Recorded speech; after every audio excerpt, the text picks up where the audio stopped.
for Joey Bones.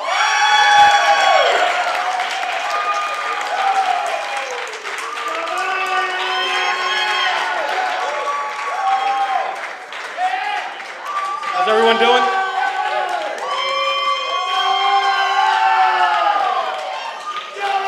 Just by a quick round of applause, how many people are glad that the holidays are finally fucking over? Not the worst shit, it's too much altogether. There's Thanksgiving, Christmas, New Year's, all crammed together, and then Martin Luther King Day we had last week. How was everyone's Martin Luther King Day, by the way? Good? Okay. Mine was a little fucked up, I'll tell you why. Went out to dinner with a couple of friends of mine, and you know how some businesses promote, holidays, they take advantage of the holidays and use it to promote their items, and some places take it too far, they don't know where the line is. So we go to this restaurant, I'm looking at the special menu, and the first thing I see is the Dr. Martin Luther wing. I was like, all right, that's a little fucked up. I keep reading, there's the Malcolm eggs and homie fries. I was like, all right, this isn't the place we should be at. I just didn't feel comfortable. My friend ordered the Rosa Parks chicken wrap. The waiter told him all the dark meat was shoved in the back. I was like, all right, we can't fucking eat here. We just gotta, well, to be honest, I had a quick bowl of the Bernie mac and cheese. And then we got the fuck out of there.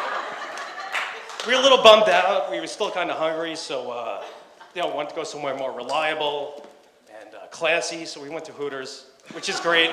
So nothing turns your day around like big tits and a smile, And it's fun to go with a big group of people because there's always one insecure asshole, that doesn't want the waitress to think he's a pussy, so he has to order the 3-alarm Hellfire Devil Piss wing sauce.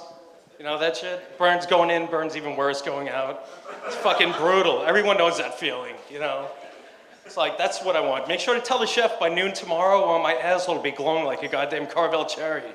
It's like, instead of blue cheese, they should just give you a 2-ounce cup of preparation H on the side, because you can do it.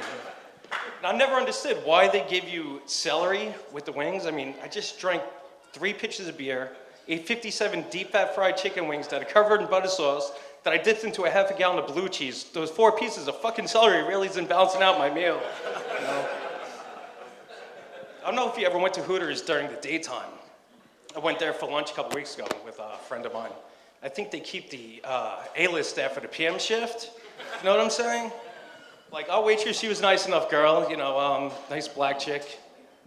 She kind of looked like, I don't know, imagine if Whoopi Goldberg and a Predator had a baby. And then like Barack Obama and, I don't know, Harriet Tubman had a baby, and those 2 babies fucked and had a baby. And that baby had daddy issues and later got a job slinging wings.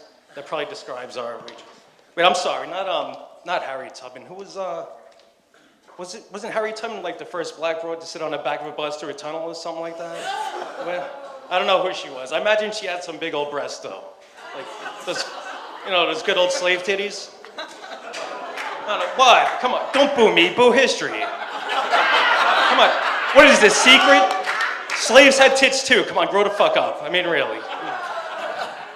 I mean, she was a nice enough girl. She had the big Hooters tits, but you could tell just by looking at them that they weren't like firm.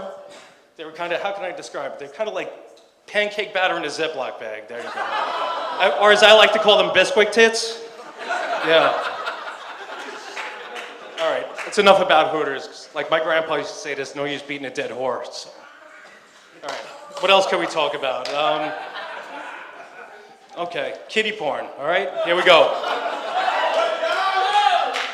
Don't you love it in the news when you hear about all these celebrities that get busted, kiddie porn, child pornography on the computer? There's Paul Rubens, there was Pete Townsend. My favorite was Jeffrey Jones. Everyone know who Jeffrey Jones is? Okay, Jeffrey Jones played Principal Ed Rooney in Ferris Bueller's Day Off. Yeah. Remember that shitty 80s movie where that queer and his friends skip a day of special ed? Whatever the fuck? Yeah. So that guy gets busted with all this child pornography. And he was also in Howard the Duck. He was in Beetlejuice. It's sad. This guy spent his whole life making movies for kids, and now he's away for life having movies about kids. It's kind of fucked up.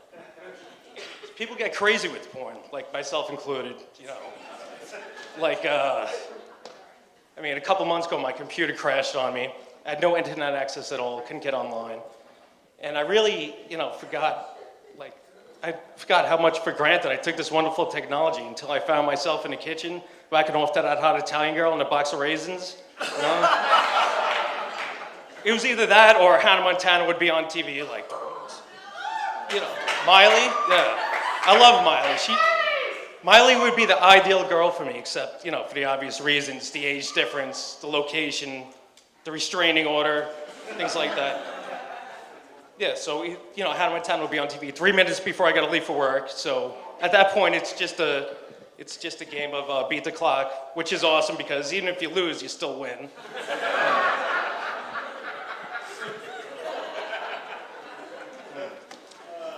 But it's amazing how much porn is out there, how much shit, just any genre you could possibly think of.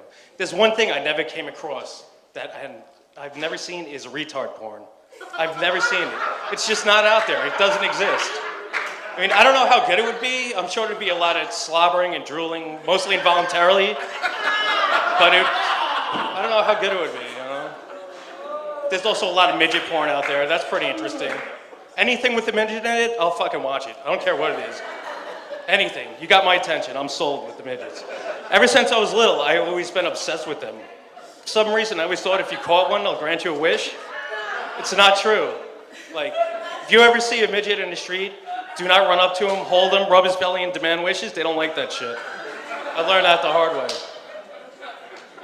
They're just so fucking adorable, though. Every time I see one, I just want to pick him up and hold him and bring him home and, like, keep him as a pet, you know? I'd be really good at it. I would change his wood chips in a cage every day. I would give him a little hamster wheel for exercise, and even give him one of those little fancy upside-down water bottles to drink out of. Speaking of pets, is there any cat people here?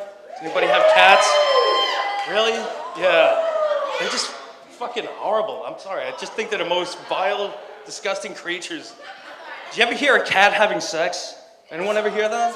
Tell me that's not the most disturbing sound you ever heard in your life. It sounds like an Asian tranny prostitute being strangled with a patent leather belt. Not that I would know, I'm just saying, you know.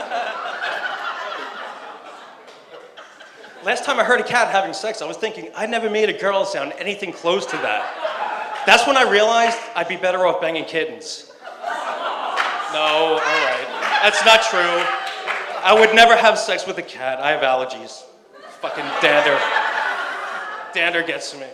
But, I mean, if you think about it, financially it makes sense. I mean, you take a broad out to dinner, you can spend, what, $13, $14? That jar of peanut butter only costs 53 cents, so, I mean, all right, that's my time. Thank you, everybody.